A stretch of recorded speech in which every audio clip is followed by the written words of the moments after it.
마음의 부력. 아내는 자기 모르게 돈 쓸 때가 있었느냐고 물었다. 늦은 저녁 식사가 끝나갈 무렵이었다. 나는 무슨 말이냐 하고 물었다. 아내는 돈, 나 몰래 무슨 돈이 필요했느냐니까 하고 내 얼굴을 빤히 쳐다보며 덧붙였다. 정말로 궁금해서 묻는다는 투였지만 순간 나는 추궁당하는 것 같아 불편해졌다.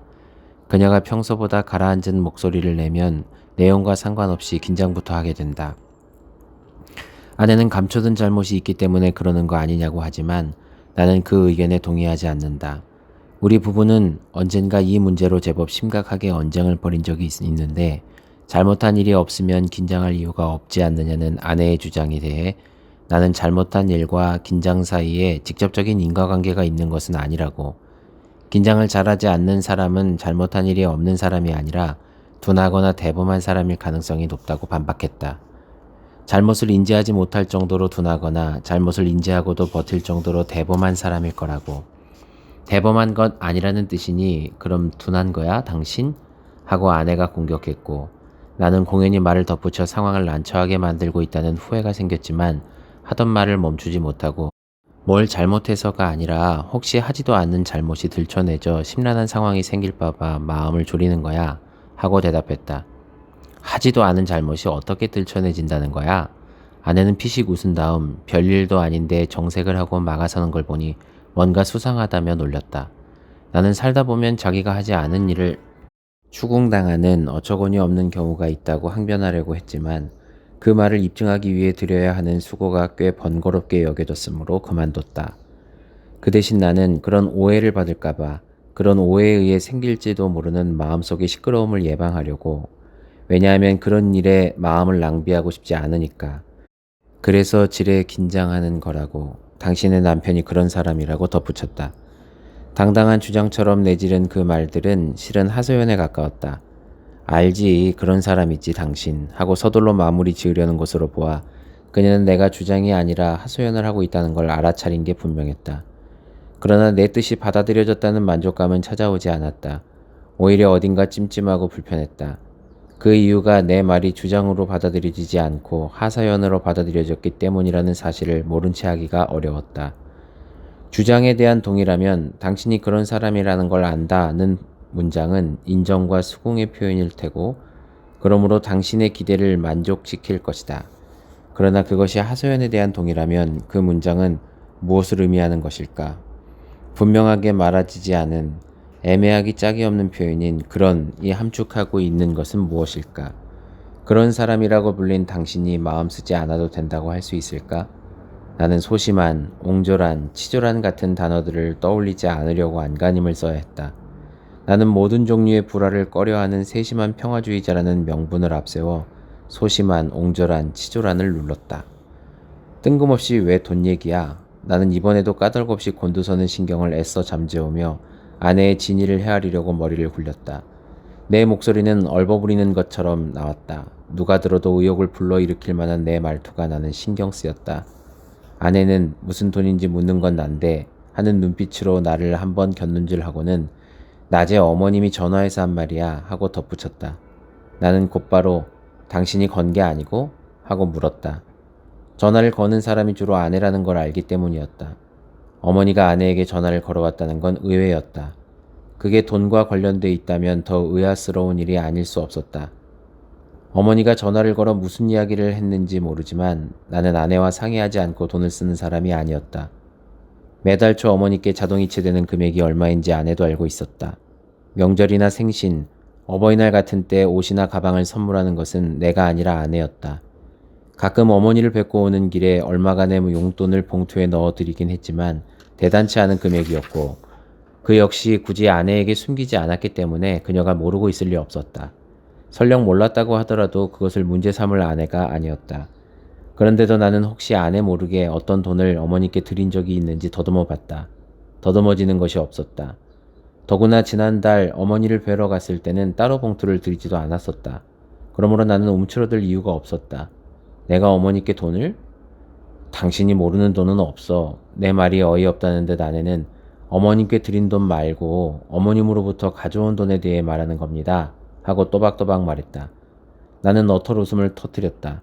엉뚱한 변명을 늘어놓아야 하는 터무니없는 상황이 생길까봐 잔뜩 조이고 있던 긴장이 풀어지면서 나온 헛웃음이었다. 그런 게 없다는 걸 당신이 잘 알잖아. 아내는 웃지 않고 자기가 그걸 어떻게 아느냐고 곧바로 되받았다. 이어서 누르듯 가라앉은 특유의 목소리로 도통 자기에게 전화 거는 법이 없는 어머니가 손수 전화를 걸어왔다는 사실을 강조했다. 그 말을 하려고 그 무거운 전화기를 드신 거라고 어머님께서. 자격지심이 분명할 테지만 추궁을 넘어 취조하는 것 같은 분위기를 풍기는 아내의 눈빛이 너무 억울해서 나는 도대체 어머니가 뭐라고 했길래 그러는지 드러나 보자고 목소리를 높였다. 쓸 데가 있으시대. 이제 우리 형편이 돈을 돌려줄만 해지지 않았느냐고 하시던데? 아내는 목소리를 높이지 않았다. 나는 헛웃음을 이어가며 대체 무슨 일이야? 하고 따져 물었다. 나를 놀리고 있는 건가 싶어 아내의 표정을 유심히 살폈으나 그런 것 같지 않았다. 그럼 어머니가? 어머니는 더욱 그럴 리 없었다. 그러니까 어머니가 내게 돈을 꺼줬다고 했다는 거야? 당신 몰래? 허참, 도대체 언제 얼마를. 나는 얼토당토 않은 지적을 받은 사람이 지을 법한 표정을 지었다. 실제로 나를 향한 그녀의 지적은 얼토당토 않은 것이었으므로 내 표정은 부자연스럽지 않았을 것이다. 그런데도 나는 내 표정이 혹시 부자연스럽게 보이지 않았을까 은근히 마음 쓰였다. 언제 얼마인지는 말씀하지 않으셨어. 그거야 꿔간 사람이 잘 알겠지 뭐. 아내는 그렇게 말하며 내 얼굴을 빤히 쳐다봤다. 그만 사실대로 털어놓으라고 다그치는 것 같은 얼굴이었다. 나와는 달리 그녀의 표정은 부자연스럽지도 않았다. 상상하지 못할 경로를 통해 마음이 시끄러워질지 모른다는 애초의 염려가 현실이 되는 것 같아서 신경이 곤두섰다. 그런 일 없다는 걸 당신이 잘 알지 않느냐는 말을 되풀이하는 내 목소리는 여전히 부자연스러웠고 그것은 자연스러운 상태라고 할 수 없었고 그래서 나는 언짢았다. 내가 아는 한 그런 일이 없지. 그래서 나 모르게 돈 쓸 때가 있었느냐 물은 거야. 아내의 다그침에 나는 와락 짜증을 냈다. 다그치는 그녀를 향한 것이 아니라 그 다그침에 부자연스럽게 대응하는 나를 향한 짜증이었다. 그런 일 없다니까 그러네. 아내는 내 짜증을 받아주진 대신 참 이상하네. 어머니가 빈말을 하는 분이 아니잖아 하고 중얼거렸다. 의심을 거둘 수 없다는 뜻이 그대로 전해졌다. 나보다 어머니를 더 믿겠다는 의지가 분명했다. 섭섭함을 호소할 상황이 아니었다. 어머니가 빈말하는 분이 아니라는 데는 나 역시 이견이 없었기 때문이다. 그것이 내가 곤란한 이유였다. 내 말을 믿게 하려면 어머니가 빈말을 한 거라고 말해야 하는데 어머니는 그럴 뿐이 아니었다. 나는 침착해지려고 애쓰며 질문을 만들었다. 그런데 어머니가 그런 전화를 왜 당신에게 한 걸까? 나에게 하지 않고. 당신은 모르는 돈인데 말이야. 이상하지 않아? 그게 왜 이상하냐는 거냐고 반문하는 아내의 표정은 흐트러지지 않았다. 어머님은 그 돈을 며느리인 내가 모른다고 생각하지 않는 거겠지. 당신이 나 몰래 그 돈을 쓰고 있다고 생각하시지 않은 거겠지. 그러니까 나에게 전화를 하셨겠지. 나에게 말을 하는 것이 곧 당신에게 하는 것이나 마찬가지라고 생각하셨겠지. 왜 그러셨는지 확실히 모르지만 착한 아들에게 빚독촉하는 게 어머님도 좀 껄끄러웠던 모양이지. 며느리에게 하는 게 더 편했을 수도 있고. 나는 하나도 이상하지 않은데? 나는 이상하지 않은데 당신이 이상하다고 생각하는 것은 그 돈이 내가 모르는 돈이라는 사실을 어머니가 알고 있을 거라고 당신이 믿기 때문이겠지. 나는 말문이 막혔다. 그러나 입을 닫아버리면 꼼짝없이 아내 몰래 나쁜 짓을 하고 다니는 사람으로 몰릴 상황이었다. 나는 오해를 잘 견디는 사람이 아니었다. 나는 당장 결백을 증명해 보이겠다고 씩씩거리며 곧바로 어머님께 전화를 걸었다. 어머니는 전화를 받지 않았다. 밤 10시가 가까워지는 시간이었다. 어머니는 아마 잠들었을 것이다. 5시에 시작하는 새벽 기도회를 가기 위해 새벽 4시에 일어나는 어머니는 보통 저녁 9시면 잠자리에 들었다. 전화를 안 받으시네. 아내는 벽에 걸린 시계를 힐끗 쳐다보는 것으로 내 행동을 간접적으로 비난했다. 그렇게 느끼자 마음이 한층 심란해졌다. 우리가 다음날 아침 어머니를 뵈러 간 것은 그 일을 확인하기 위한 것이 아니었다. 그날 일정은 예정돼 있었다. 우리 부부는 몇 년 전부터 한 달에 한 번씩 어머니를 찾아뵈오고 있었다. 마지막 주 토요일이 아내와 내가 정해놓은 날이었다. 공공기관의 지방 이전이 추진되면서 내가 속해 있는 부서가 지방으로 옮겨간 이후 나는 서울에서 150km 떨어진 신생도시를 오가는 처지가 됐는데 어찌어찌 하다가 석 달이 넘도록 어머니를 뵈러 가지 못한 것을 확인한 아내가 내키면 찾아가는 식으로 하지 말고 정기적으로 날짜를 정해놓자는 제안을 먼저 해왔다. 여간에서는 그런 말을 하지 않는 분이 요새 바쁘냐고 묻고 총각김치 담가뒀으니 가져가라고 하더라고. 어머니와 나는 통화 내용을 전하면서였다. 상황이 이전 같지 않잖아. 이전 같지 않은 상황이 무엇을 뜻하는지 모르지 않았으므로 나는 다른 의견을 내지 않았다. 그 무렵 나는 2주에 한 번꼴로 금요일 밤에 서울에 왔다가 일요일 밤이나 월요일 새벽에 집을 나서는 생활을 하고 있었다. 주말에는 서울에서 할 일이 있었고 만나는 사람도 있었다. 그렇지 않은 날은 꼼짝하기가 싫어 소파에서 뒹굴었다. 어머니가 계신 곳이 그리 멀지 않은데도 선뜻 나서지지가 않았다. 어디든 일단 움직이면 어쨌든 하루를 다 써야 했다. 그러나 아내가 내 통근 일정을 가지고 상황이 이전 같지 않다고 언급하는 게 아니라는 것을 나는 알고 있었고 내가 그걸 안다는 사실을 그녀 또한 알고 있었다. 형의 죽음은 너무 갑작스러워서 받아들이기 어려웠다. 장례를 치른 후에도 믿어지지 않아서 가끔 전화를 걸다가 화들짝 놀라가 끊곤 했다. 형이 어머니와 함께 지낸 것이 아니었는데도 어머니를 뵈러 가면 집안이 텅 빈 것 같은 느낌을 받곤 했다. 문득 찾아오는 예사로운 침묵이 자칫 유다른 감상을 불러낼까봐 어머니 앞에서는 아무 말이나 주절거는 일이 잦았다. 반대로 어머니는 부쩍 말수가 줄어들었고 내가 실없는 소리를 해도 웃지 않았다. 더러는 귀찮다는 표정을 지어 머쓱하게 하기도 했다. 혼자 사는 어머니가 가끔 느끼고 자주 빠져들 우울을 아내는 걱정했다. 어머니께 전화 거는 횟수가 많아진 것도 그 때문이었다. 나는 아니었다. 나는 전보다 전화를 자주 걸지 못했다. 근무지가 지방으로 바뀌고 자리 이동까지 이루어지는 바람에 바빠진 탓도 있었지만 그게 진짜 이유가 아니었다. 전화를 걸려고 하면 전과는 확연하게 다른 어머니의 시큰둥한 반응이 먼저 떠올라 머뭇거리고 포기하게 되는 일이 많았다. 어머니는 적어도 표면적으로는 내게 이전과 같은 반가움을 표현하지 않았다. 내 목소리가 이 세상에 없는 형을 떠올리게 하기 때문이라는 사실을 직감할 수 있었으므로 섭섭하지는 않았다. 사람들은 형과 내 목소리를 자주 착각했다. 특히 전화기를 통해 나온 음성을 잘 구별하지 못했다. 어릴 때부터 형의 친구들은 나를 형인 줄 알았고 내 친구들은 형을 나로 착각했다. 어머니는 이제는 착각할 수 없을 것이다. 착각하는 대신 연상할 것이다. 어머니에게 형을 연상하게 해서는 안 된다 생각했으므로 나는 전화기 앞에서 자주 물러났다. 그 사실을 어렴풋이 알아챈 아내가 전보다 자주 전화를 건다는 걸 나는 눈치챘다. 어머니는 나보다 아내와 대화하는 걸 편해하는 것처럼 보였다. 더 길게 통화하고 더 많은 말을 주고받았다. 이것이 역시 섭섭하지 않았다. 섭섭할 이유가 없었다. 힘들어하는 어머니를 위해 신경 써주는 아내가 고마울 따름이었다. 목소리만으로는 채워지지 않는 거야. 100번 전화해도 한 번 얼굴 보는 것만 못한 거라잖아. 그래서 그런 말씀을 하신 거겠지. 총각김치라니. 전에 언제 올 거냐고 물으신 적이 있기나 했어? 그러니까 우리가 한 달에 한 번 정기적으로 날을 정해서 찾아가자고. 아내가 그렇게 제안했을 때 내 안에서 무언가가 울컥하고 올라왔고 의식하지 못하는 사이에 입 밖으로 미안해 라는 말이 튀어나왔다.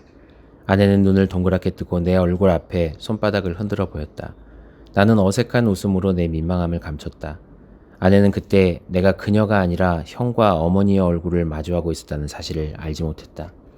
집은 비어 있었고 어머니의 핸드폰은 꺼져 있었다. 평소에도 어머니가 핸드폰 사용을 거의 하지 않는다는 걸 아내가 상기시켰다. 몇 해 전에 기능이 단순한 핸드폰을 구해서 전화 걸고 문자 주고받고 사진 찍는 방법 등을 설명해 줬는데 어머니는 자기에게 무슨 급한 일이 있겠느냐며 거의 사용하지 않았다. 아마 목욕하러 가셨을 거야. 내일이 주일이잖아. 아내가 말했고 나는 고개를 끄덕였다. 토요일은 어머니가 목욕탕에 가는 날이었다. 염색이나 파마도 토요일에 했다. 그것이 어머니 나름의 주일 준비였다. 반쯤 열린 안방문 사이로 독서용 테이블이 놓여 있는 것이 보였다. 주의 말씀은 내 발의 등불이요 내 길에 비칩니다 라는 시편의 한 구절과 어머니가 다니는 교회 이름이 적힌 작은 테이블 위에 큰 성경책이 놓여 있었다. 독서용 테이블은 어머니가 다니는 교회 목사가 신방 오면서 선물한 것이고 글씨가 큰 성경책은 몇 해 전에 내가 구해준 것이었다. 그때까지 보던 성경책의 표지가 낡고 해지기도 했지만 어머니가 눈이 어두워져서 글씨가 잘 안 보인다고 했기 때문이었다. 어머니는 방 한가운데 꼿꼿한 자세로 앉아 성경을 읽고 쓰고 외우며 하루의 대부분을 보냈다. 어느 해인가는 연말 성경 암송대회에서 1등을 했다며 상품으로 받은 지역사랑 상품권으로 밥을 사주기도 했다. 새파랗게 젊은 것들이 돌아서면 잊어먹네. 머리가 안 돌아가네. 하며 말씀 외울 생각을 하지 않으니 한심하지 않냐? 머리를 안 쓰니까 안 돌아가지. 돌아서니까 잊어먹는 거고 돌아서길 왜 돌아서 한번 쓱 읽고 외워지냐? 자꾸 읽어야지. 매일 성경을 끼고 살아야지. 저절로 되는 게 어디 있어. 그 말을 할 때 어머니의 나이는 77세였고 어머니가 나무라는 새파랗게 젊은 것들의 대부분은 60, 70대였다. 77세 노인의 남다른 체력과 총명함을 새파랗게 젊은 60, 70대의 교인들은 부러워했다. 나는 어머니의 큰 글씨 성경책이 놓인 독서용 테이블 앞에 앉아봤다. 성경 옆에는 두툼한 노트가 있었는데 예레미야서를 받아 적은 어머니의 반듯한 글씨가 눈에 들어왔다. 지난번에 잠언의 어느 부분인가를 쓰고 있었던 것을 생각하면 속도가 꽤 빠르다고 할 수 있었다. 어머니는 성경을 필사한 노트들을 장롱 서랍에 넣어뒀다. 그 서랍에 형의 사진도 들어있다는 걸 나는 알고 있었다. 어머니는 영정으로 쓴 형의 사진을 자신이 보관하겠다고 했다. 어머니는 여러 장의 가족 사진이 걸린 거실 벽에 걸어놓을 거라는 예상을 깨고 장롱 서랍 속 여러 권의 성경 필사 노트들 옆에 뒀다. 형의 기일이 되면 그 사진을 꺼내 독서용 테이블 위에 세웠다. 그 앞에서 우리는 추모 예배를 드렸다. 어머니는 길게 기도하고 짧게 울먹였다. 그 사진을 언제 또 꺼내 보시는지, 얼마나 자주 꺼내 보는지 알 수 없었다. 안방에서 나온 나는 어떤 충동에 이끌려 부엌 옆 방으로 들어갔다. 아내는 곁눈질해서 나를 보더니 식사 준비를 하겠다며 시장 바구니를 열었다. 오는 길에 마트에 들러 사온 생선과 두부와 대파와 버섯들이 식탁 위에 펼쳐졌다. 명절을 새로 온 형이 사용하던 부엌 옆 작은 방은 잘 쓰지 않은 잡동사니 물건들을 모아둔 빈 공간이 거의 없었다. 한 사람이 요를 깔고 누우면 꽉 차는 정도로 좁았다. 추석과 설 연휴 내내 형은 그 방에 들어찬 잡동사니들 가운데 하나인 것처럼 틀어박혀 책을 읽으며 지냈다. 벽에 기대고 앉아 뭔가를 쓰기도 했지만 대개 배를 깔고 누워 책을 읽었다. 나는 가끔 형이 들고 온 책들 가운데 한 권을 빌려 읽었다. 그러나 얼마 읽지 못하고 곧 텔레비전을 틀었다. 나는 거실에서 밤늦게까지 특선 영화를 보고 형은 자기 방에서 밤늦게까지 책을 읽었다. 오랜만에 만났으면서도 별 대화를 나누지 않고 각자 다른 공간에서 딴 일을 하다 돌아가는 우리를 아내는 이상한 형제라고 했지만 젊을 때부터 그렇게 지내온 우리는 조금도 이상하지 않았다. 방이 한 달 전에 왔을 때와 달라졌다는 것을 한눈에 알아볼 수 있었다. 가득하던 잡동사니 물건들을 어디로 치웠는지 보이지 않았고 그래서 그 좁던 방이 꽤 넓어 보였고 바닥에는 명절 연휴 때처럼 한가운데 요가 깔려 있었다. 그리고 나는 형의 얼굴과 마주했다. 어머니의 장롱 서랍에 성경 필사 노트와 함께 보관되어 있던 형의 사진이 한쪽 벽면을 차지한 채 웃고 있었다. 47살의 형이 그 방이 자기 방이라고 선언하고 있는 것 같았다. 그 사진은 어머니의 칠순을 맞아 남해로 떠난 가족 여행에서 찍은 것이었다. 가족이라 해봤자 어머니와 형 그리고 우리 부부가 전부였다. 형은 결혼을 한 적이 없으니 데리고 올 가족이 없었고 유학 중인 내 딸은 학기 중이어서 귀국하지 않았다. 갑작스러운 형의 비보를 받고 허둥지둥하는 나를 대신해서 아내가 자신의 핸드폰 사진첩에서 그 사진을 찾아내 영정사진으로 쓰게 했다. 형은 자주 웃었지만 한 번도 환하게 웃지는 않았다. 그래서 웃는 형은 늘 쓸쓸했다. 면목이 없다, 내가. 나는 그 말을 몇 번이나 들었는데 그 말을 할 때마다 그는 옅은 미소를 어색하게 지었다. 내가 세상에서 가장 쓸쓸하다고 생각하는 웃음이었다. 왜 그런 말을 하느냐고 손을 저으면 내가 영 자식 노릇을 못한다 하며 허공을 올려다보거나 너라도 어머니 마음 구겨지지 않게 하니 다행이다만 하고 말끝을 흐렸다. 그 말을 들을 때 내 마음은 마구 구겨지고 심하게 헝클어졌다. 누가 자식 노릇을 제대로 하느냐 마느냐의 문제가 아니었다. 형이 진심으로 하는 말이라는 걸 알면서도 아니 알기 때문에 더 그런 말을 듣는 것이 힘들었다. 그 말을 할 때 짓는 그 웃음을 대하는 것이 힘들었다. 그 말을 듣지 않은 것으로 하고 싶었다. 그 미소를 보지 않은 것으로 하고 싶었다. 형이 자식 노릇을 제대로 하지 못한다거나 내가 그 노릇을 제대로 하고 있다는 생각을 한 번도 해본 적 없지만 없는데도 그런 노릇을 제대로 할 수 있는 조건을 갖지 못한 자신의 처지와 감정에 대해 말한다는 것을 모를 수 없었으므로 그 자리가 불편하고 마음 쓰였다. 자기와는 달리 그런 조건을 가졌다고 생각하는 동생에 대한 형의 마음이 헤아려져서 어쩔 줄 모르는 상태가 됐다. 어떤 말을 해도 마음이 제대로 전달되지 않으리라는 생각이 들어 어떤 말도 하지 못했다. 형이 잘못하고 있는 게 아니야. 내가 잘하는 것도 아니고 그런 말 하지 마. 제발 하고 속으로만 말했다. 나는 언제나 그랬듯 이번에도 제발 그런 말 하지 말라고 속으로만 말하고 형의 방을 나왔다. 식사 준비를 마친 아내가 점심상을 차려놓았는데도 어머니는 돌아오지 않았다. 목욕탕에 갔다면 벌써 돌아왔어야 할 시간이었다. 114에서 알려준 번호로 전화를 걸었는데 어머니의 단골 미용실 미용사는 오지 않았다고 했다. 연락해볼 다른 곳이 없었다. 식탁에 앉은 아내는 이상하네, 우리가 오는 날인 줄 아실 텐데 하고 중얼거리며 기다리고 나는 여기저기 서성이다가 부엌 옆방으로 다시 들어가 형의 얼굴을 한참 동안 쳐다봤다. 그 방이 자기 방이라고 선언하면서도 형은 좀 수줍어하는 것 같았다. 나는 눈길을 피하고 바닥에 깔린 1인용 요 위에 누웠다. 내려다보는 형과 다시 눈이 마주쳤다. 눈을 감자 핸드폰이 요란하게 울리던 어느 명절 전날 일이 떠올랐다. 벨소리는 형의 방에서 울리고 있었다. 나는 형이 잠들어서 듣지 못하는가 하고 방 안을 들여다봤다. 형은 누워서 책을 읽고 있었다. 나는 전화기가 울린다는 걸 알려줬다. 형은 울리게 내버려 두라고 했다. 무슨 전화인데 안 받아? 하고 묻자 뻔하지. 빚 갚으라는 독적 전화겠지 뭐 하며 대수롭지 않게 대꾸했다. 나는 질문을 더 하려다가 대화를 원치 않은 것 같은 형의 완고한 등을 보고 가만히 물러났다. 그와 비슷한 옛 기억들이 스치듯 떠올랐다가 사라졌다. 그러다가 어느 결에 잠이 들었던 것 같다. 선명하지 않은 꿈을 꾼 것으로 보아 깊은 잠을 잔 것은 아니었다. 나를 깨운 건 아내였다. 그녀는 벽에 걸린 시계를 가리키며 우리가 도착한 지 2시간 반이 지났다고 알려줬다. 걱정이 안 되느냐고, 어떻게 태평하게 잠을 잘 수 있느냐고 야단치는 것 같아 무안했다. 시간이 벌써 그렇게? 일부러 크게 기지개를 켜며 일어났는데 깨기 직전에 꿈속 장면이 덩달아 일어나 머릿속 한자리를 차지하고 앉았다. 그렇게 날짜를 안 지키면 어떻게 하냐?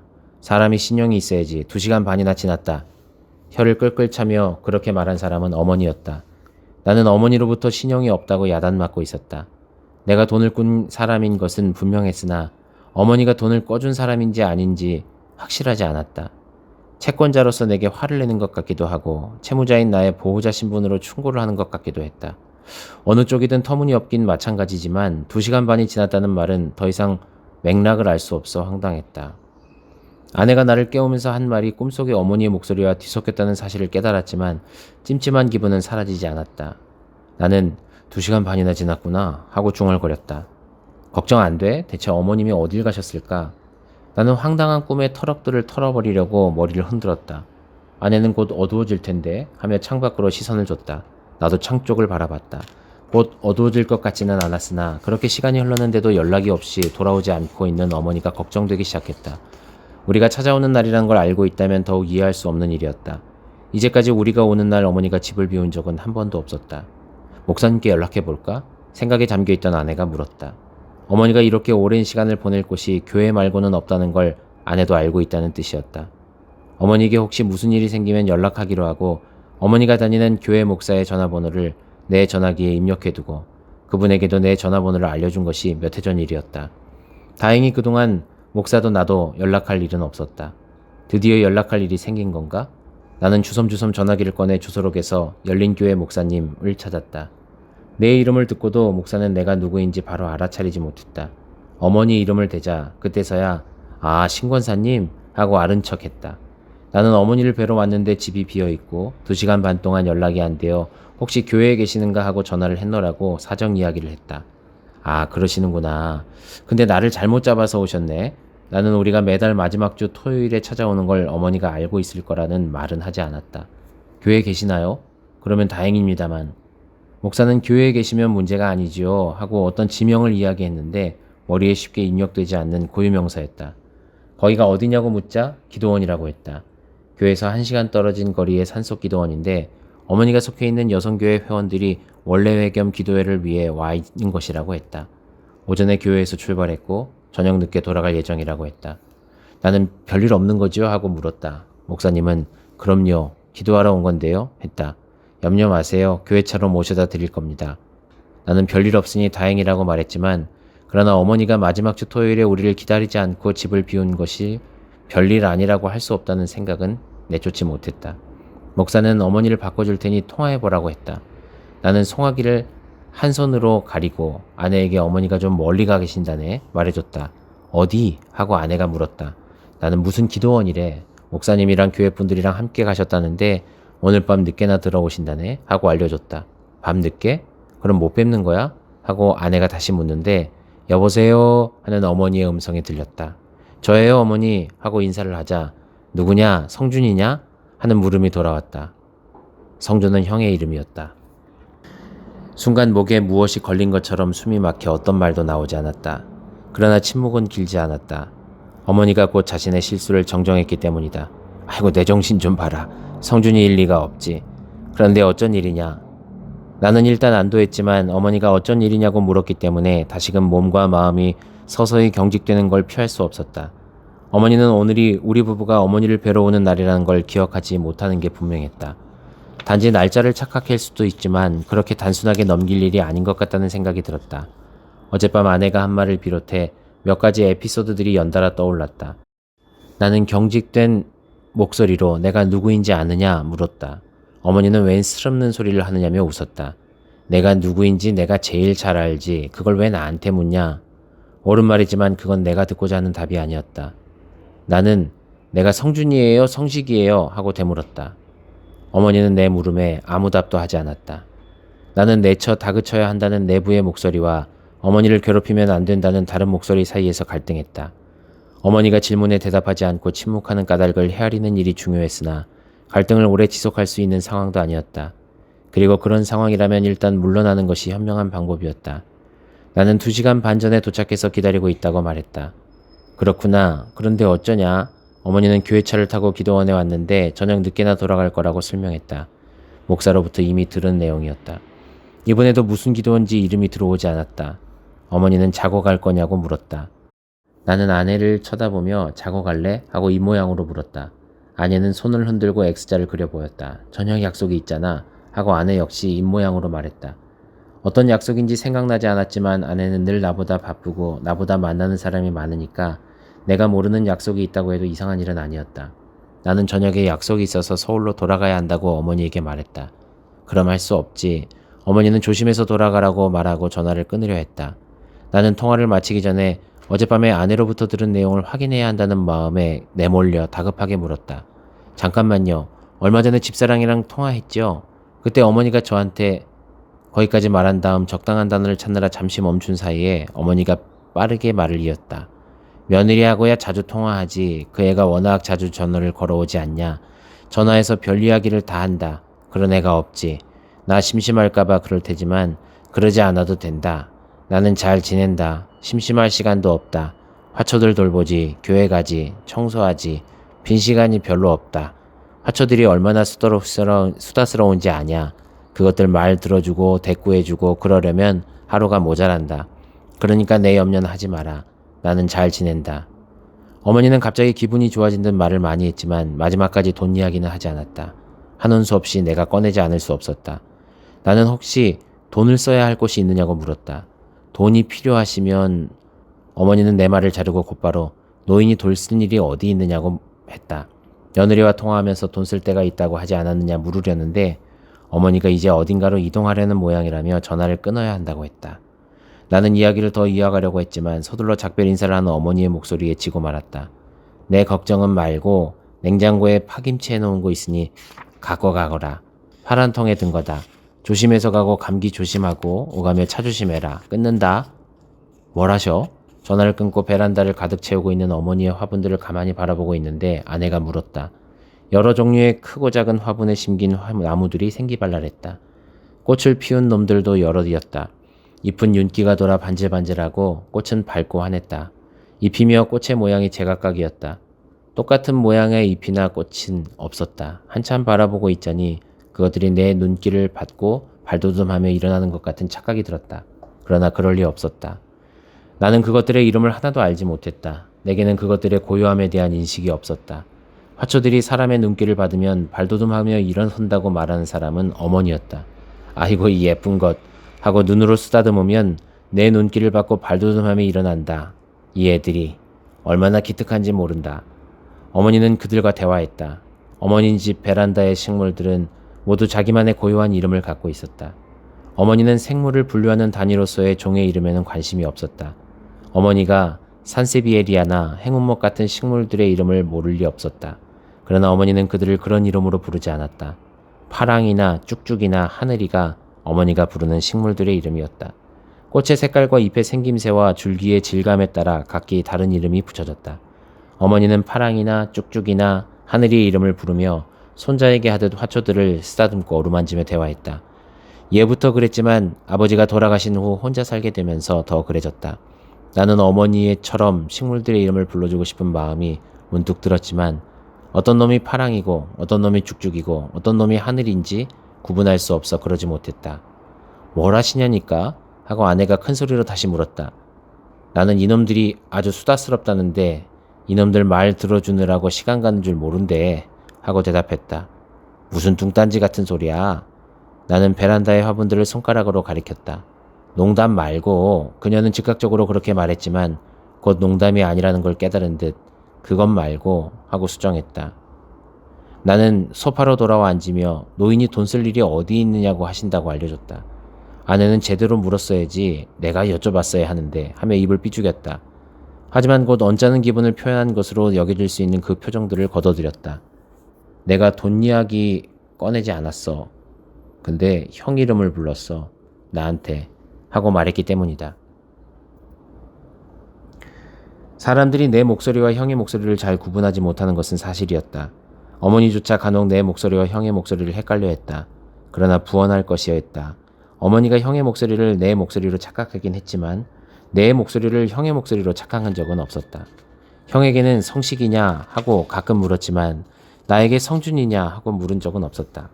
이상한 말 같지만 나는 어머니가 내 목소리는 확실히 알아듣는데 형의 목소리는 그러지 못한다고 막연하게 생각했었다. 형의 목소리는 나를 닮았지만 내 목소리는 형의 목소리를 닮지 않았다는 식으로 애매하고 흐리멍덩한 것을 견디지 못하는 아내가 지적할 때까지 나는 이런 생각이 이상하다는 것도 의식하지 못했다. 정말 해괴한 말인 거 알아? 비슷하게 생겨서 헷갈리는 매화꽃하고 살구꽃을 예로 들어 생각해보자고. 당신의 그 말은 매화꽃은 살구꽃을 닮았는데 살구꽃은 매화꽃을 닮지 않았다는 거잖아. 살구꽃은 매화꽃과 헷갈리지만 매화꽃은 살구꽃과 헷갈리지 않는다는 말이 되냐? 아내는 어이없다는 듯으로 그 예를 들었지만 나는 고개를 깨웃하며 말이 안 되나? 하고 중얼거렸다.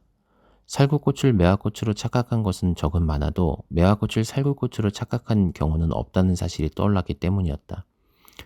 내가 확신 없는 목소리로 그 사실을 언급하자 아내는 중요한 뭔가를 깨달은 사람처럼 고개를 크게 끄덕이며 손뼉까지 쳤다. 뚱한 표정을 짓고 있는 내게 아내가 덧붙였다. 매화꽃을 보자마자 당신은 그 꽃이 매화꽃이라는 것을 알아. 매화꽃이 아닌 다른 꽃일 수 있다는 생각을 아예 하지 않지. 매화꽃이 더 흔하다고 할까? 더 보편적이라고 할까? 아니면 더 대표적이라고 해야 할까? 암튼 더 친근하지. 거기다가 사람들은 매화꽃을 보려고 매화꽃이 피어있는 곳을 일부러 찾아가기도 하잖아. 매화꽃 필 때 맞춰 축제를 열기도 하고. 그러니까 매화꽃은 다른 꽃으로 오인될 수가 없다는 거지. 반면에 살구꽃은 흔하지 않고 게다가 대개는 우연히 발견될 거란 말이야. 살구꽃을 보러 어디로 간다는 말은 못 들어봤어. 살구꽃 축제가 있다는 말도 못 들어봤고. 그러니까 대개 살구꽃은 그 꽃이 거기 있을 거라고 기대하지 않은 상태에서 발견되는 경우가 많겠지. 그러다 보니 살구꽃은 살구꽃으로 바로 인식되지 않고 모양이 닮은 어떤 꽃, 더 대표적이고 더 흔하고 더 친근한 예컨대 매화꽃으로 오인될 수 있을 거야. 어머님이 당신의 목소리는 아주버님의 목소리로 착각하지 않으면서 아주버님의 목소리를 당신의 목소리로 착각하는 현상도 마찬가지 아닐까?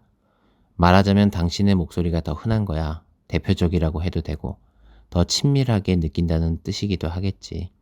당신의 목소리가 아주버님의 목소리를 닮지 않아서가 아니야. 매화꽃이 살구꽃을 닮지 않은 것이 아니듯이. 아내는 어머니에게 거의 전화를 하지 않았던 형과 자주 전화를 하고 뵙기도 더 자주 하는 내 목소리에 대한 어머니의 자동적이고 자연스러운 반응으로 이 문제를 풀어 설명했다. 아내의 설명은 그럴듯해서 반박하기가 힘들었다. 그렇지만 온전히 수긍해서는 아니었다. 꼭 그것 때문이라고 말할 수는 없을 것 같았다. 아니 그 말 속에 숨어있는 발톱을 보고 싶지 않아서라고 할 수도 있었다. 내 속에서 어렴풋이 떠올랐다 가라앉았다 하는 생각들을 말로 옮길 수는 없었다. 그것은 나만 느끼는 종류의 감정일 수 있었다. 설명하기 어려운 자격지심이나 일종의 자책감 같은 것이 입을 틀어막았다고 할 수도 있었다. 어머니가 나를 더 친밀하게 느낀다는 뜻이기도 하다는 아내의 말이 귓가에서 맴돌았다. 그리고 마침내 나는 내가 형에게 돌아갈 몫을 부당하게 차지했을 수 있다는 생각에 사로잡히지 않으려고 무진애를 쓰고 있는 자신을 외면하지 못했다. 의도와 상관없이 혜택을 더 받은 사람이라는 생각은 편애의 대상이었음을 인정해야 하므로 위험했다. 그래서 회피해야 했다. 편애의 대상이 된 사람이 느끼는 마음의 불편함을 사람들은 간과한다. 그들은 한쪽으로 치우친 사랑에서 제외된 사람의 아픔에 주목할 뿐 주목하느라 한쪽으로 치우친 사랑의 대상이 되어 있는 사람의 마음이 어떤지는 헤아리려 하지 않는다. 이쪽이든 저쪽이든 이 사랑의 실행에 전적으로 수동적이라는 점에서 다르지 않다. 치우친 사랑에서 제외된 자만이 아니라 그 사랑의 선택을 받은 자 역시 비자발적이다.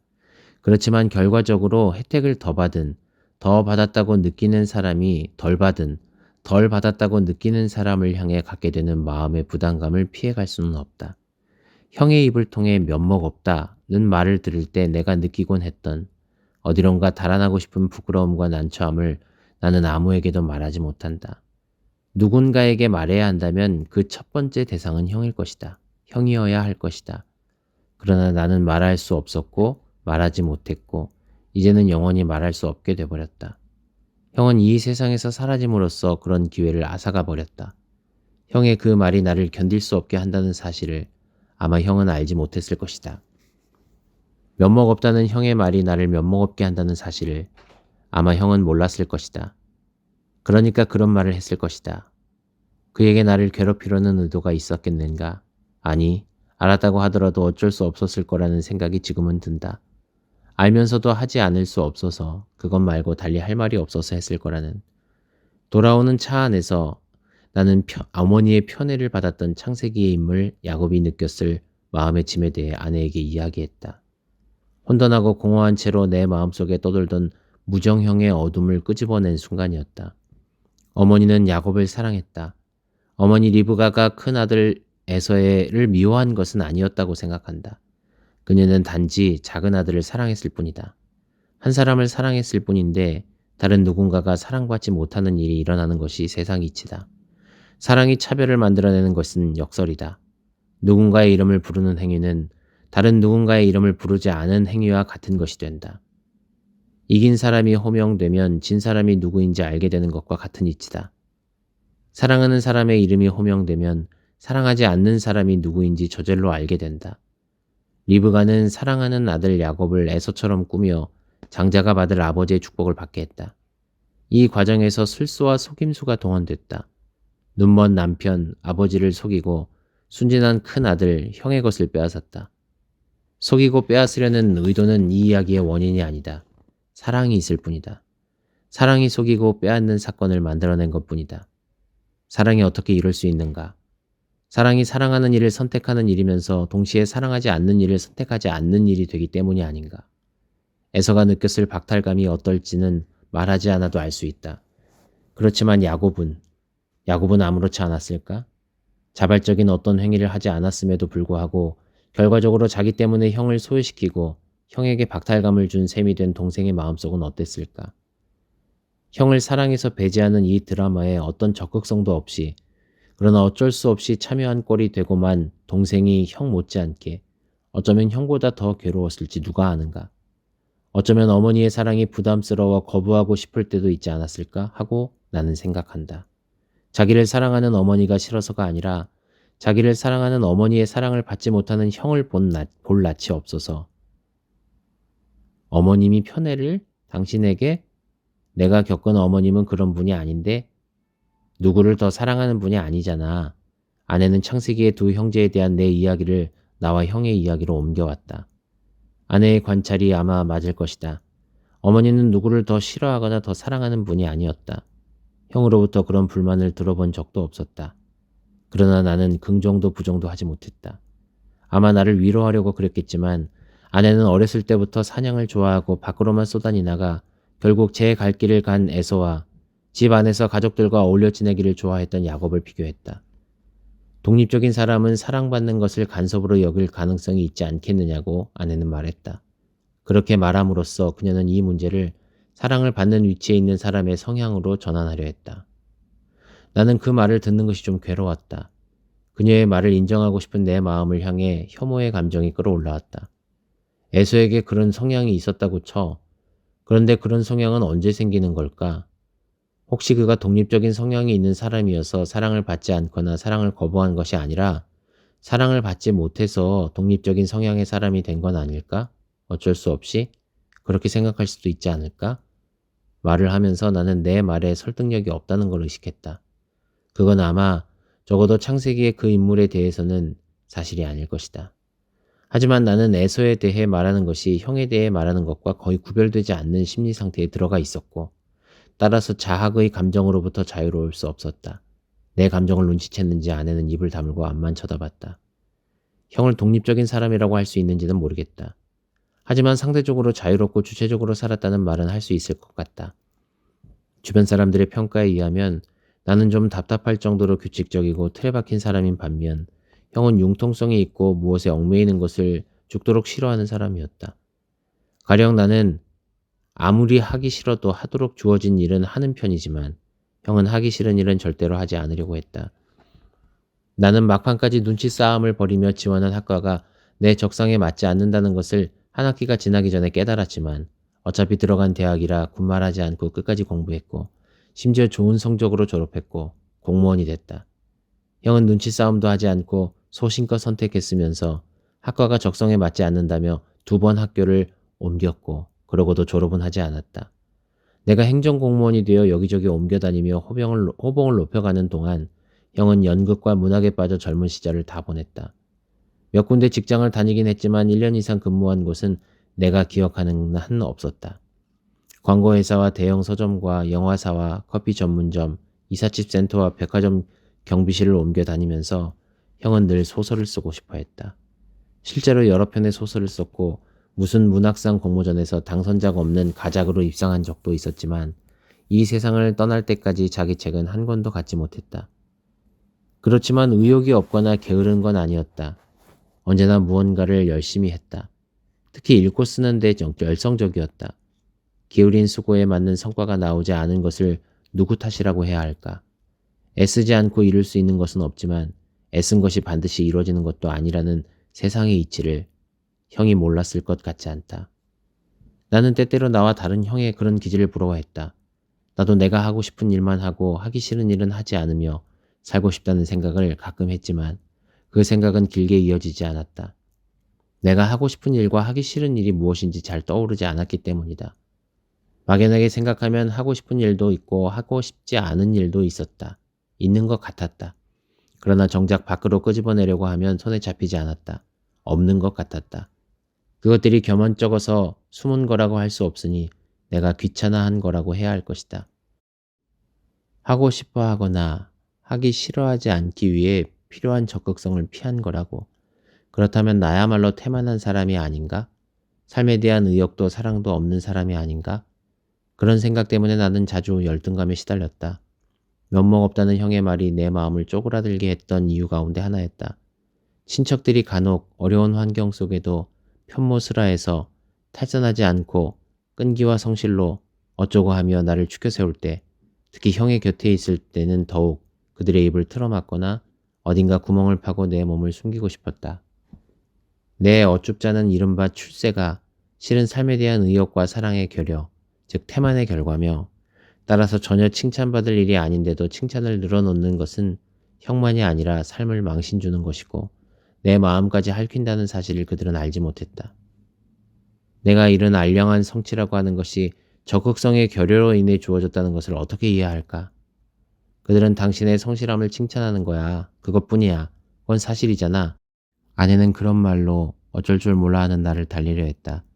선뜻 동의되지 않는 찜찜함에도 불구하고 나는 사실이 아니라고 말하지 못했다. 나는 무엇을 동의할 수 없는지, 무엇이 찜찜하게 하는지, 무엇을 부정해야 하는지 정확하게 알지 못했다. 그럴수록 내 모든 생각과 감정의 자장 안에 늘 형이 있었다는 사실이 분명해졌다.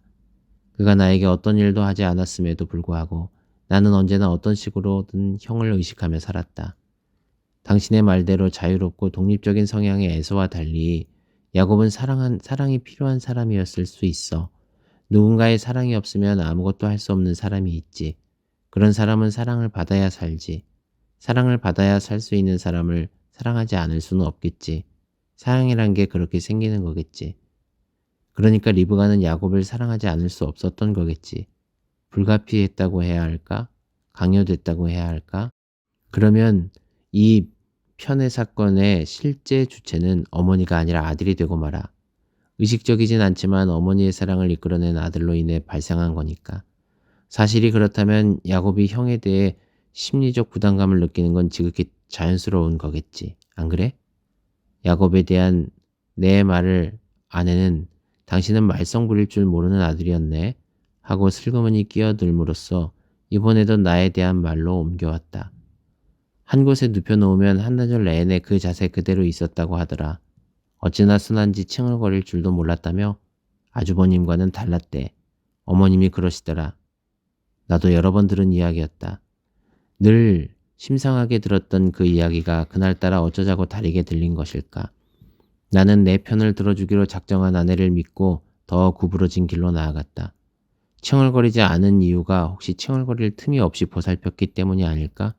그래서 까다로워질 이유가 없었던 것이 아닐까? 내 안에 그런 말이 있는 줄 몰랐기 때문에 나는 말해놓고 움찔했다. 당신도 참 하고는 아내는 입을 다물어 버렸다. 아내가 내 편을 들어주는 걸 멈췄기 때문에 내 자학도 멈췄다. 묘한 실망감이 입 안을 쓰게 했다. 우리는 집에 도착할 때까지 아무 말도 더 하지 않았다. 아내는 차창 밖에 시선을 둔 채 풍경을 바라봤고 나는 정면을 응시한 채 운전만 했다. 되도록 빨리 어머님을 뵈야 할 것 같아. 아무리 자기 관리를 잘 하는 분이라고 해도 연세가 있으시니 걱정되네. 주차장에서 엘리베이터를 기다리며 아내가 말했고 나는 긍정도 부정도 하지 않은 채 명멸하는 숫자판만 바라봤다. 다음날 저녁 근무지인 NC로 가는 기차를 타기 위해 일주일치 식량과 옷가지들을 가방에 집어넣고 있는데 어머니가 전화를 걸어왔다. 벨이 울린 건 아내의 핸드폰이었다. 아내는 화면에 뜬 번호를 확인하고 어머님이다 하고 화들짝 놀란 얼굴을 했다. 나는 가방 꾸리는 일을 계속하며 귀를 열어뒀다. 그렇지 않아도 내일 어머님을 뵈러 가려던 참이었어요 하는 말 후에 한참 동안 아내는 목소리가 들리지 않아 나는 고개를 들어 그녀를 봤다. 난처한 기색이 역력한 표정으로 그녀가 나를 보고 있었다. 그렇겠죠. 네, 그러니까요. 같은 군더더기 말을 되풀이하던 아내가 어느 순간 송아기를 손으로 가리키며 내게 속삭였다. 또 돈 이야기를 하셔. 왜 꼭 나한테 말씀하시는지 몰라. 들어볼래? 아내가 내 앞으로 전화기를 내밀었고 나는 엉겁결에 받아들었다. 그러자 어머니의 차분하고 또렷한 목소리가 귓속으로 쏟아져 들어왔다. 늙은이가 어디 손 쓸 데가 있겠냐. 오해하지 말고 들어라. 성식이는 대학 졸업하고 대학원도 다니고 결혼도 하고 집도 샀다. 물론 너도 알다시피 그놈이 제 힘으로 다 했지. 장한 아들이다. 누가 그걸 모르겠냐. 그런데 성준이는 대학원은커녕 대학도 졸업 못하고 결혼도 안 하고 집도 없이 산다. 어렵게 산다. 딱해 죽겠다. 그런데도 돈 도와달라는 소리 한 번 안 했다. 딱 한 번 빼놓고는. 딱 한 번. 지방 어느 소도시에서 연극을 하고 지낼 때였는데 카페를 하겠다고 도와달라고 했다. 그때 성식이 대학원 등록금을 마련해야 할 때라 내가 좀 난처한 표시를 했다. 그땐 진짜로 여유가 없었다. 더 이상 손 벌릴 데도 없더라. 제풀의 기분이 언짢아져서 아마 좀 듣기 싫은 소리를 했던 것 같다. 나이가 몇인데 언제까지 그러고 살래? 성식이 사는 것 좀 봐라. 세상에 내가 미쳤지. 왜 그런 소리를 했을까? 엄청 섭섭했을 텐데도 그냥 해본 말이라며 허허 웃고는 얼른 말을 돌리더라. 그러고는 다시 그 얘기를 꺼내지 않았다. 나도 그날 이후 그 이야기를 하지 않았고. 그런데 요새 그 일이 왜 그렇게 마음에 걸리는지 모르겠다. 성식이는 대학원도 보냈잖아요. 하는 그의 목소리가 자꾸 들린다. 아니, 그 애가 그런 말을 할 리가 없지. 그런 말을 할 애가 아니다. 그런데도 그런 목소리가 자꾸 들리는 걸 어떻게 하냐.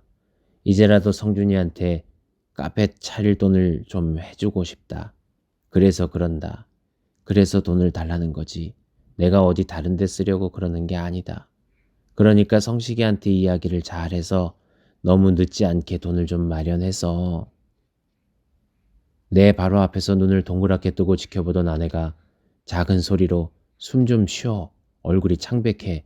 하고는 전화기를 빼앗아 갔다. 나는 소파에 털썩 주저앉았다. 돈이 얼마나 필요한지 조심스럽게 형에게 물은 적이 있었다.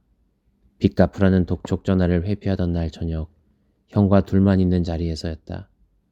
형은 아주 재미있는 이야기를 들은 것처럼 크게 소리내 웃었다. 그렇게 크게 웃는 모습을 본 건 아마 그때가 유일했을 것이다. 왜? 네가 갚아주게? 나는 웃지 않고 고개만 끄덕였다. 형은 말없이 나를 바라보더니 어머니가 자기에 대해 무슨 말 하더냐고 물었다. 나는 고개를 저었다. 아까 전화 비톡족이라고. 형은 내 말을 막으며 자기 걱정은 하지 말라고 손을 내저었다. 이어서 누구에게든 걱정 끼치고 싶지 않다고 말했다. 어머니에게는 더욱 그렇다고 했다. 그러고는 특유의 쓸쓸하고 어색한 미소를 지으며 중얼거렸다. 이상하지? 늘 돈에 쪼들리면서도 왜 돈 버는 일에 시큰둥한 걸까? 나는 가만히 앉아있다가 조심스럽게 계좌번호를 물었다. 형은 한숨을 크게 내쉬고는 속에서 끌어올리는 것 같은 목소리로 내가 네 형이다 하더니 밖으로 나가버렸다. 아내는 나의 당혹스러움을 이해했다. 나에게 어떤 설명을 요구하지 않는 것으로 보아 그녀 역시 나 못지않게 충격을 받은 모양이었다. 좀처럼 흐트러지지 않던 분이 세상에 어쩌면 좋아. 아내는 더 이상 자기 몰래 돈 쓸 데가 어디 있었느냐고 내게 묻지 않았다. 어머니로 인해 생긴 오해가 어머니에 의해 자연스럽게 해소된 셈이었다. 그러나 전혀 고맙지 않았고 안도감도 찾아오지 않았다. 곧 쓰러질 것처럼 마음이 산만하고 어질어질했다. 나는 이를 악물었다. 혼자 계시면 안 될 것 같지 않아? 하는 아내의 물음이 나를 현실로 되돌려 놓았다. 형의 갑작스러운 사고 후 나와 아내는 어머니를 서울로 모셔오기로 합의했었다. 내 근무지가 서울일 때였다. 혼자 있는 시간이 위태로울 거라고 판단했었다. 그러나 오랜 세월 혼자 살아온 어머니는 아직 수족을 움직일 수 있고 살던 데서 사는 것이 편하다며 서울로 오는 것을 거절했다. 너희들이 무슨 생각하는지 안다만 공연한 걱정하지 말아라. 속이 아무렇지 않다는 말이 아니라 속을 다스릴 줄 안다는 뜻이다. 살면서 관계 맺은 사람들 대부분이 여기에 있다. 거기 가면 말벗할 사람이나 있겠냐? 난 여기서 할 일이 많다. 저 파랑이, 넓적이, 쭉쭉이와 놀다 보면 하루가 금방 간다. 새벽에는 교회도 가야 한다. 나는 죽을 때까지 이 교회를 다니고 싶다. 나는 괜찮다. 나는 아무렇지도 않다. 나는 끄떡없다. 어머니를 끄떡없게 한 것이 파랑이나 넓적이나 쭉쭉이와 같은 식물만이 아니라 교회라는 것을 알고 있었으므로 우리는 어머니의 의견을 받아들였다. 그 대신 어머니가 다니는 교회의 목사님을 만나 전화번호를 교환하고 따로 부탁을 했다. 최소한 한 달에 한 번은 뵈러 가고 더 자주 전화한다는 원칙도 세웠다. 그리고 특별한 일이 없는 한 그 원칙을 지켰다. 어머니도 본인의 말대로 힘든 시간을 잘 이겨냈다. 잘 이겨내기에 끄떡없는 줄 알았다. 아무렇지 않은 줄 알았다. 어머니의 화초들과 종교가 어머니를 굳건히 지키고 있다고, 그러니 괜찮은 거라고 생각했다. 그렇게 생각한 것은 이제 알겠다. 아들을 잃은 어머니의 상실감과 슬픔만을 고려했기 때문이다. 어머니의 화초와 종교가 상실감과 슬픔을 너끈히 이기게 할 거라고 믿었기 때문이다. 내가 느껴온 것처럼 어머니가 수시로 느껴왔을, 그렇지 않다면 언젠간 느끼게 될 깊은 회한과 죄책감에 대해서는 생각하지 못했다. 상실감과 슬픔은 시간과 함께 묽어지지만 회한과 죄책감은 시간과 함께 더 진해진다는 사실을, 상실감과 슬픔은 특정 사건에 대한 자각적 반응이지만 회한과 죄책감은 자신의 감정에 대한 무자각적 반응이어서 통제하기가 훨씬 까다롭다는 사실을 의식하지 못했다. 상실감과 슬픔은 회한과 죄책감에 의해 사라질 수도 있지만 회한과 죄책감은 상실감과 슬픔에도 불구하고 사라지지 않는다는 사실을, 오히려 그것들에 의해 더 또렷해진다는 사실을 이해하지 못했다. 나는 사랑의 대상인 야곱이 져야 했을 마음의 짐에 대해서는 제법 깊이 생각하면서 그 사랑의 주체인 리브가가 져야 했을 마음의 짐에 대해서는 깊이 헤아리지 못했다는 사실을 인정하지 않을 수 없었다. 내일 당장 혼자서라도 어머님을 뵈러 가서 같이 사는 문제를 상의해 보겠다고 아내가 말했다. 그래야겠지 하면서 나는 어머니에게 전화를 걸고 있었다. 무슨 이야기를 할지 확실하게 정해지지 않은 상태에서 신호가 가고 어머니가 전화를 받았다. 어머니 저예요 하고 인사를 하는데 이번에도 어머니가 성준이냐? 하고 물어왔다. 어제 들었을 때는 인식하지 못했는데 무척 반가워하는 목소리였다. 성식이냐? 하고 물을 때의 목소리에도 똑같은 감정이 묻어 있었는지 기억나지 않았다. 어머니 목소리에 들어있는 감정의 결을 헤아려 본 적이 없었다. 그럴 필요를 느끼지 않았기 때문이다.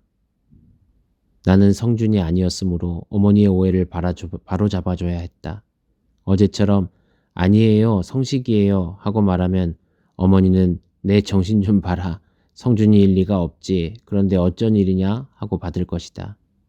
그러면 잠깐이나마 안심할 것이다. 어제처럼.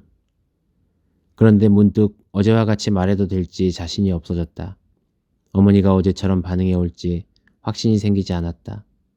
자신의 실수를 곧장 알아차리고 바로잡으면 괜찮겠지만 그렇지 않으면 하는 의문이 들자 뒷목이 뻐근해졌다. 어떤 두려움이 마음속을 휘저으며 요란한 감정의 소용돌이를 만들었다.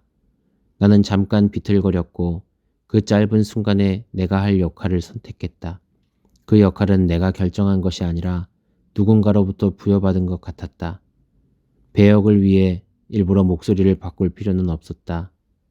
네, 성준이에요. 별일 없지요? 교회도 여전히 잘 다니시고 파랑이, 쭈구리, 하늘이와도 잘 지내고요. 찾아뵌다 하면서도 통 시간을 못 내네요. 요새 좀 바빠요. 새로운 연극을 맡았거든요. 그런데 어머니, 지난번에 내가 말한 거요. 조건이 괜찮은 카페가 싸게 나왔다는 거. 그거 이번 주에 계약을 하려고 하는데